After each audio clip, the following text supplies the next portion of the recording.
Episode 3। गांव की गूंज। कभी कभी शहर की चकाचौंध में कुछ आवाजें दब जाती हैं। गांवों की वो आवाजें जो सिर्फ विरोध नहीं, दर्द की पुकार होती हैं। राजीव मल्होत्रा की मौत से जुड़े सवाल अब शहर की दीवारों से निकलकर एक मिट्टी की पगडंडी की ओर बढ़ रहे थे।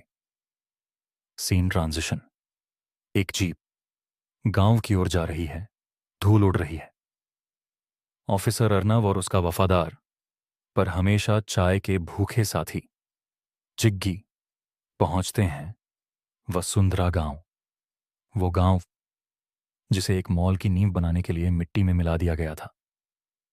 जिग्गी हल्की मजाकिया टोन में, साहब, यहां तो सड़क भी नहीं है और आप कहते हैं कि यहां से सुराग मिलेगा। अर्नव सीरियस टोन में, जहां जमीन छीनी जाती है वहां न सड़कें रहती हैं न सपने, लेकिन सच जरूर रह जाता है। गांव की गलियों में अजीब सी चुप्पी थी, जैसे हर कोई कुछ जानता हो पर बताने से डरता हो। कुछ घर उजड़े हुए थे, कुछ अधूरे, और कुछ में अब भी उन यादों की राख थी जिन्हें मल्होत्रा ग्रुप की मशीनें रौंद कर चली गई थीं। अर्नव गांव के बुजुर्ग से मिलते हैं। एक बुजुर्ग, चाचा रामलाल, धीरे धीरे बोलते हैं कि कैसे पहले स्कूल था, खेल का मैदान था, और फिर एक दिन आए बड़े साहब और कागज पर दस्तखत करवा लिए। जिन्होंने इनकार किया उनके घर जलाए गए।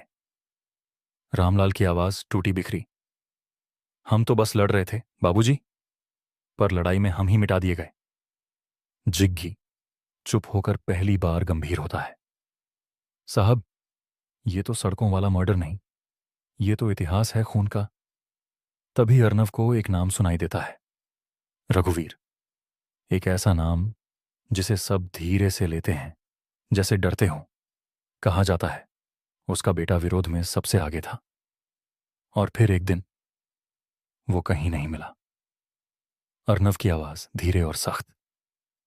जिसकी आवाज को दबाया गया था, शायद वही अब सबसे जोर से बोल रहा है। और अर्नव को अब यकीन हो चला था, राजीव मल्होत्रा की मौत की जड़ें इसी गांव की धूल में छिपी हैं। अब सवाल था, क्या रघुवीर अब भी जिंदा है? और अगर है, तो क्या वही है इस खून के पीछे? गांव की हवा में अब भी गूंज रही थी वो चीख जिसे शहर के कंक्रीट ने कभी सुना ही नहीं, पर अर्नव ने सुन ली थी। और अब वो पीछे हटने वाला नहीं था।